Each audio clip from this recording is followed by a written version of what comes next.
Votre nouvelle émission Focus. Focus, votre nouveau rendez-vous sur Radio Mayuri. Bienvenue dans votre rubrique Focus sur Radio Mayuri. Notre invité est Monsieur Roman Joseph.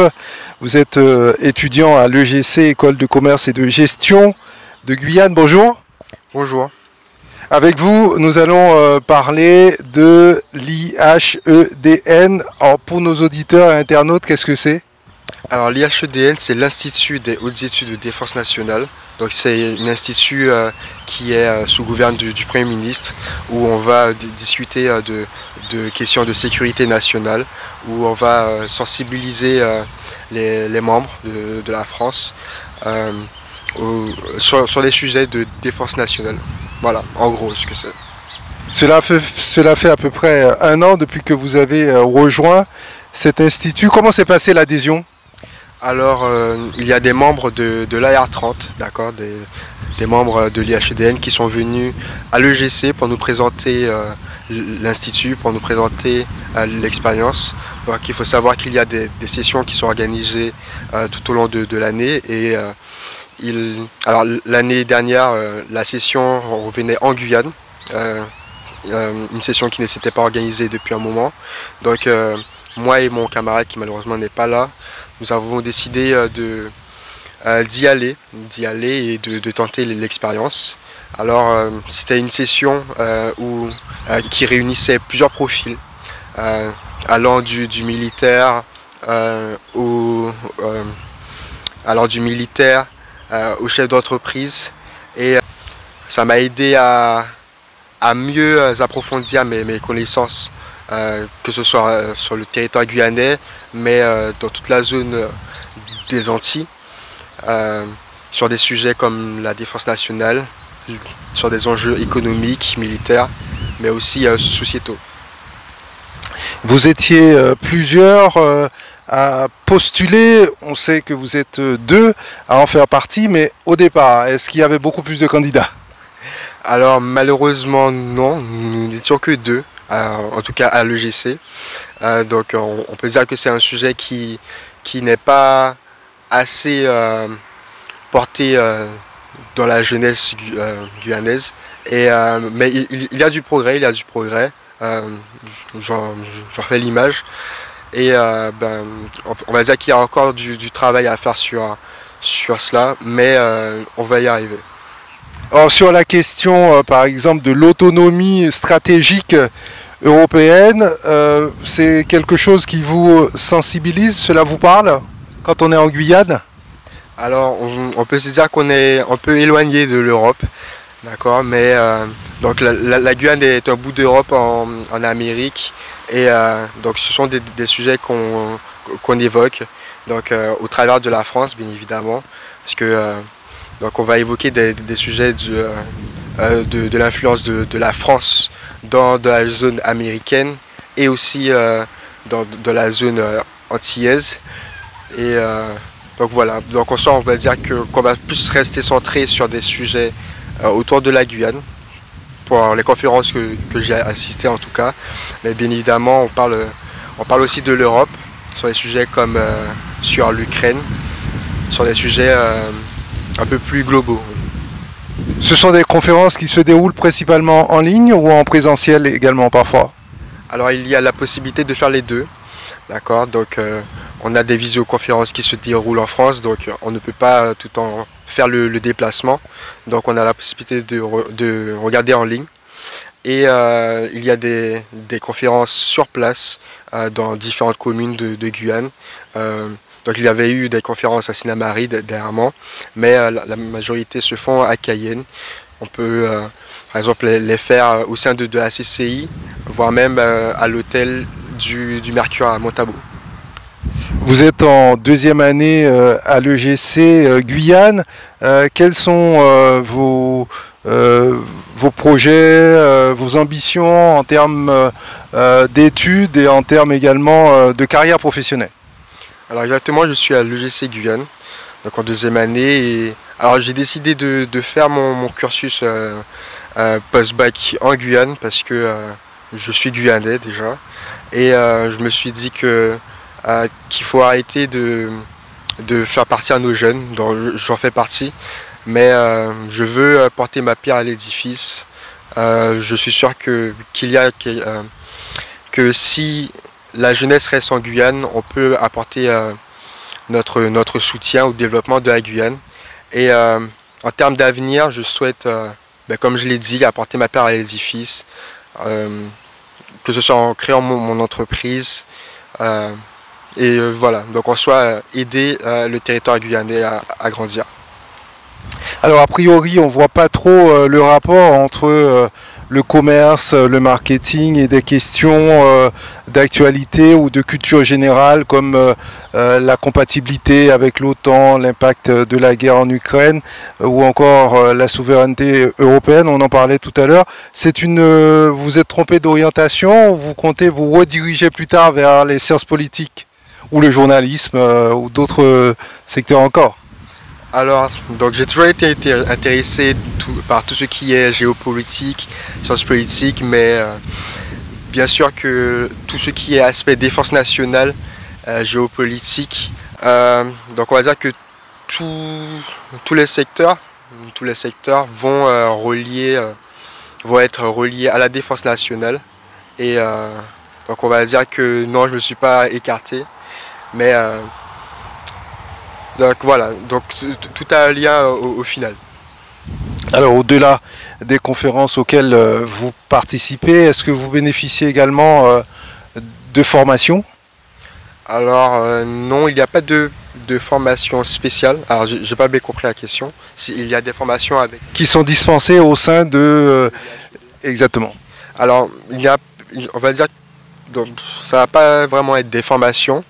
On va avoir alors au sein de la session, il y a eu un certain suivi, vu qu'à la fin il fallait rendre des travaux, mais non, ils ne sont pas considérés comme des formations. On va plus dire que ce sont des connaissances qui sont mises en commune dans le but d'agrandir nos connaissances et de faire des débats sur des sujets comme la défense nationale.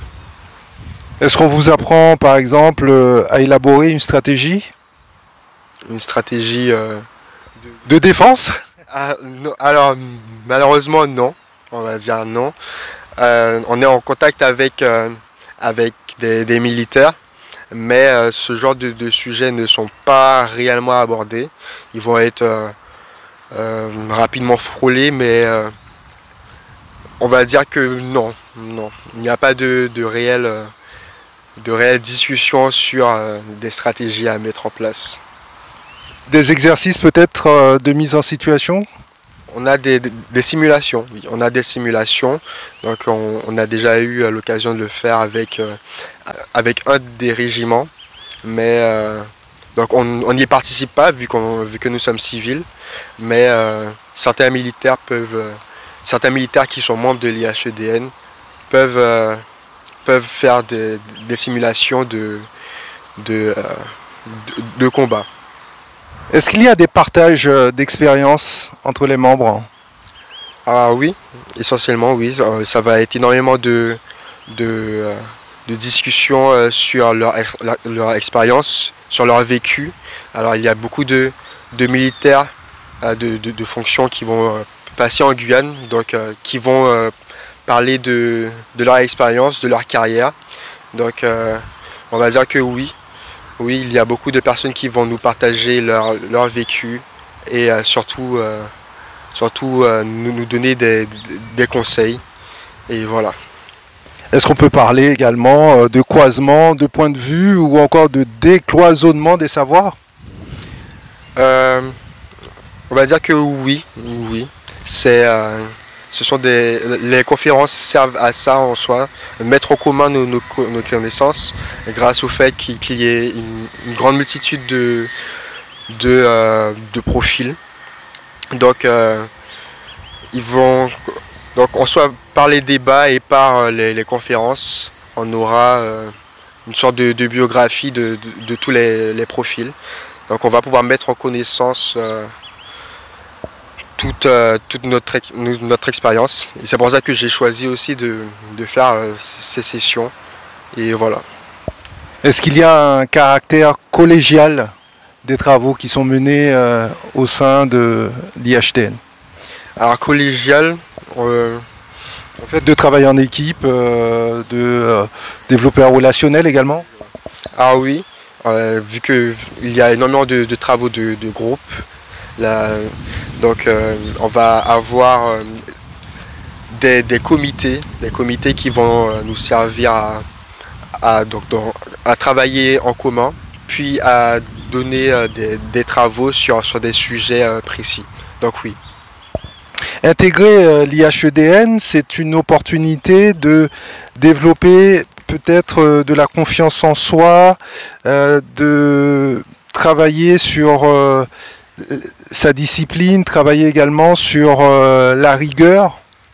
Oui, le fait de discuter avec des personnes qui, eux, ont déjà eu de l'expérience, donc on va dire que ça va travailler sur notre mindset et ça va nous pousser à donner le meilleur de nous-mêmes.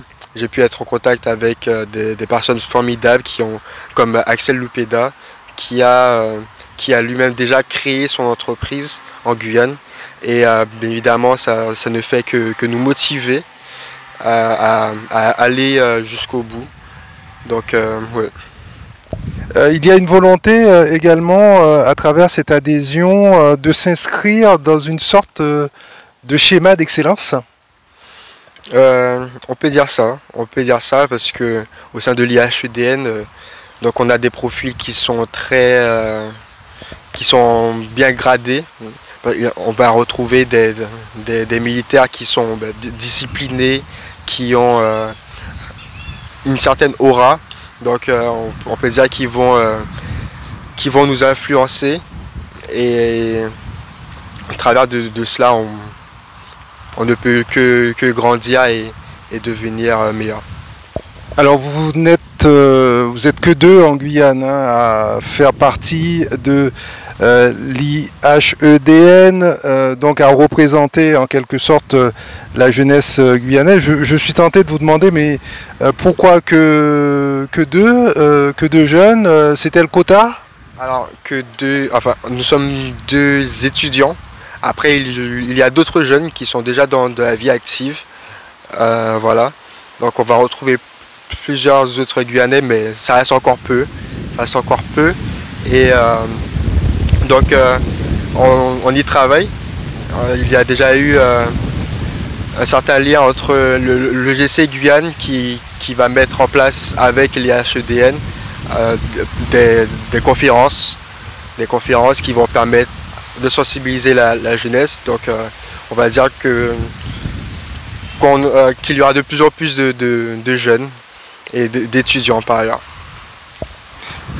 L'IHEDN, c'est plutôt chez nous en Guyane une structure hors des murs. Il n'y a pas vraiment de structure, de cadre physique. Exactement, donc il n'y a pas encore d'infrastructure établie en Guyane. Cependant, on peut être accueilli au sein de la CCI, au sein de l'hôtel Mercure ou dans d'autres bâtiments. Mais non, il n'y a pas encore de bâtiment pour l'IHEDN, en Guyane en tout cas.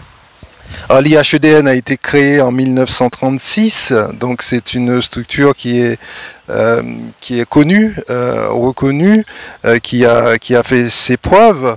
Mais en Guyane, depuis combien de temps? Alors malheureusement, je ne pourrais pas être très précis, mais on va dire que ça va faire environ une cinquantaine d'années. Enfin, environ, vraiment. Mais je ne saurais pas être plus précis. Roman Joseph, vous êtes en deuxième année à l'EGC, École de commerce et de gestion de Guyane. On en avait parlé en début d'entretien, on a survolé, mais j'aimerais y revenir pour que vous nous précisiez vers quel domaine vous vous orientez. Est-ce que vous le savez ou vous êtes encore en train de vous chercher? Alors on va dire que je cherche encore, mais je suis assez intéressé par tout ce qui est agriculture. toujours dans l'entrepreneuriat, mais les domaines qui m'intéressent, c'est l'agriculture, la pêche. Oui, on va dire que je cherche encore. Voilà. Quel a été votre cursus avant d'intégrer le GC? Donc j'ai été au lycée de l'Extérieur Saint-Joseph de Cluny à Cayenne. Donc j'ai suivi un bac général où j'ai pris les spécialités de sciences économiques et sociales et d'histoire-géographie et de sciences politiques. Donc au final, on va dire que ça y rejoint exactement. Et voilà. Et vous étiez plutôt un bon élève? On va dire un bon élève, un élève qui suit les cours, avec une moyenne de 14. Donc on va dire que ça va. Voilà. Alors vous êtes membre de l'IHEDN, je rappelle que c'est l'Institut des hautes études de défense nationale. Est-ce que vous arrivez à vous projeter dans les 5-10 années qui viennent? Alors dans les 5-10 années qui viennent, alors dans 5 ans, déjà avec ma licence en poche déjà, et je vais sûrement poursuivre mes études dans un master. Et par donc soit poursuivre dans un master, soit rentrer dans la vie professionnelle. Et dans les 10 ans, on va dire chef d'entreprise. Voilà. Anne-Joseph, merci. Merci à vous. Retrouvez votre nouvelle émission Focus. 30 minutes pour mieux comprendre l'actualité en Guyane et découvrir les acteurs de notre territoire. Focus, c'est du lundi au vendredi, première diffusion à 8h30, puis rediffusée à 13h10 et 19h10. Focus, votre nouveau rendez-vous sur Radio Mayuri.